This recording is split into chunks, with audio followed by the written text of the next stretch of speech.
శ్రీనివాస్ రెడ్డి గారు, ముఖ్యంగా మీరు 12వ వార్డుకు చెందినటువంటి ఒక ఓటర్. అంటే మీ యొక్క పాత్ర యారుట మున్సిపాలిటీ అంతా ఉంటుంది, కానీ వార్డు వరకు వచ్చేసరికి మీరు 12వ వార్డుకు సంబంధించినటువంటి నాయకుడు. 12వ వార్డులో కానీ ఇంకొక 2-3 వార్డుల్లో కానీ ప్రత్యేకంగా మీరు ఒకరిద్దరు నాయకులను ఖచ్చితంగా ఈసారి కౌన్సిలర్గా చేయాలనే పట్టుదలతో ఉన్నట్టు తెలుస్తుంది. ఎవరో వారు తెలుసుకునే ప్రయత్నం చేయొచ్చా? ఒకరిద్దరనే కాదు, 12 వార్డులకు 12 మంది ఎమ్మెల్యే అనుచరులే ఉంటారు, ఎమ్మెల్యే మనుషులే ఉంటారు. మీ అనుచరులు ఉండరా? మా అనుచరులు లేరు, మేమే ఎమ్మెల్యే గారి మనుషులు. మాకు అనుచరులు ఎవరు? మీ అనుచరులనే ఎమ్మెల్యే అనుచరులు ఫోకస్ చేసే ప్రయత్నం ఏదైనా జరుగుతుంది? ఏది ఉండదండి, ఎవరైనా ఎమ్మెల్యే మనుషులమే. ఎమ్మెల్యే గారు ఎవరు నిలబెడితే వాళ్ళకు 100% శాయశక్తిగా కృషి చేసి వాళ్ళందరినీ గెలిపించే బాధ్యత తీసుకుంటాము. 100%, 100కు 1000%. ఆయన ఏ విధంగా కష్టపడి గెలిపించుకుంటో మేము కూడా అదే విధంగా కష్టపడి ఈ చిన్న భేద లేకుండా, మనస్పర్ధలు లేకుండా ఐకమత్యంగా ఉండి ఖచ్చితంగా గెలిపించుకుంటాం. మీరే అంటున్నారు మనస్పర్ధలు లేకుండా, ఎలాంటి భేదాలు లేకుండా ఐకమత్యంతో గెలిపించుకుంటాము అని మీరు అంటున్నారు.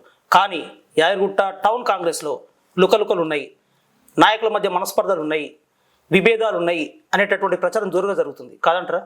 అదైతే అవాస్తవము. మీరు ఎవరో ఒకరు చెప్పిన దాన్ని పట్టుకొని మీరు అడుగుతారు, కానీ అటువంటిది ఏమీ లేదు. కామన్గా అందరూ ఎప్పుడైతే ప్రభుత్వం, మనం 9 సంవత్సరాలు ప్రభుత్వం లేదు, వచ్చినాము, మనకు లేదు అనే కార్యకర్తల నిరాశ ఉంది. దాన్ని అటువంటిది ఏమీ లేకుండా ఎమ్మెల్యే గారు అందరికి ఏ విధంగా ప్రయారిటీ ఇవ్వాలి, ఎవరిని ఏ విధంగా చూడాలి, అందరికి ప్రయారిటీ ఇస్తూనే ఉండు, అందరికి సమన్యాయం చేస్తాడు, అందరినీ సమానంగా చూస్తుండు, ఎవరి దగ్గర ఎటువంటిది ఏమీ లేదు. అంటే ఇటీవల బీఆర్ఎస్ నుంచి మీ పార్టీలోకి వచ్చిన నాయకుని వల్ల కాంగ్రెస్ పార్టీలో బాగా వర్గ విభేదాలు విరిగిపోయినాయి, బాగా డిస్టర్బెన్స్ అవుతుంది పార్టీ అనేటటువంటి ప్రచారం కూడా జరుగుతుంది కదా? అటువంటిది ఏం లేదండి, అటువంటిది ఏం లేదు. అవన్నీ అపోహలు మాత్రమే. ఎవరు అయినా వస్తారు, వాళ్ళ పని వాళ్ళు చేసుకుంటారు, వెళ్ళిపోతారు. ఎవరైనా ఎమ్మెల్యే గారు ఏది చెప్తే గదే చేస్తాము. సొంత నిర్ణయాలు తీసుకునే స్థాయి అయితే మాది కాదు.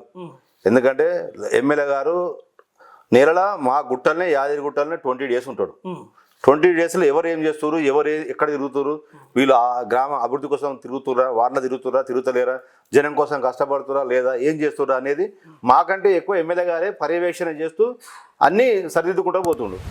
ఎమ్మెల్యే గారి అబ్జర్వేషన్ ఉంటుంది, కానీ ఏదైనా సందర్భంలో మీలాంటి నాయకులను పిలిచి లేదా లోకల్గా ఉన్నటువంటి సీనియర్ నాయకులను పిలిచి అసలు యాదగిరిగుట్టలో ఏం జరుగుతుంది, ఎవరికి ఎటువంటి ప్రాధాన్యత ఇస్తే బాగుంటుంది అంటే మీరు 4 గ్రూపులుగా విడిపోయి 4 రకాలుగా చెప్తున్నారు అనేటటువంటి ప్రచారం కూడా జరుగుతుంది కదా.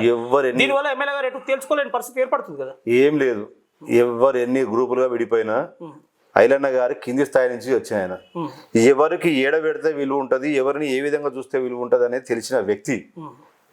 నీకు ఫస్ట్ స్టార్టింగ్ లో చెప్పానండి, ఆయన కింది స్థాయి నుంచి వచ్చిన ఆయన ఒక మారుమూల గ్రామం నుంచి, ఒక పాల సంఘం చైర్మన్ నుంచి, సర్పంచ్ నుంచి, ఒక ఎంపీటీసీ నుంచి ఈ స్థాయికి మండల పార్టీ అధ్యక్షునిగా ఉండి ఈ విధంగా ఎదిగిందంటే నాటే జోగు.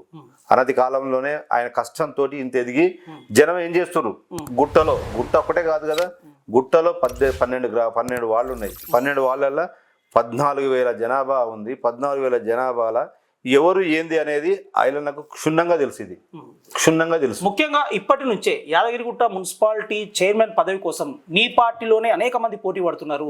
దీనివల్ల పార్టీలో అప్పుడే వర్గాలు స్టార్ట్ అయినాయి అనే ప్రశ్నకు మీరేమంటారు?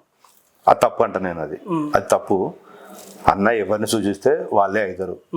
ఇది నేను చైర్మన్, నువ్వు చైర్మన్ అనుకున్నంత ఈజీ కాదు. దానికోసం ఎంత కష్టపడతారు, ఎంత డెడికేషన్ చేస్తుర్రు, ఎంత హార్డ్ వర్క్ చేస్తుర్రు, జనాలకు ఎంత రీచ్ చేస్తుర్రు వాళ్ళనే చూస్తాడు అన్న. ఎవరిని పడితే నేను అనుకుంటా, నువ్వు అనుకుంటావు అన్నంత ఈజీ కాదు కదా. ప్రజలకు ఏ విధంగా చేస్తున్నారు, ఎప్పటి నుంచి కష్టపడుతున్నారు, వాళ్ళ మనస్తత్వం ఏంది, వాళ్ళ రాజకీయ నేపథ్యం ఏంది, ఎన్నైనా చేస్తుర్రు, వీళ్ళు ప్రజలకు వీళ్ళు ఉంటే చేస్తారా లేదా, ఈయనతో ఇంకా డెవలప్ అవుతుందా కాదా అనే దృష్టి పెట్టుకొని అన్ని చేస్తాడు అన్న. ఇదేదో ఈయన అనుకుండు ఆయన అనుకుండానే కాదు, ఆయన మనసులో ఉన్నది. ఎవరిని చేయాలనుకుంటే ఆయన చేస్తాడు.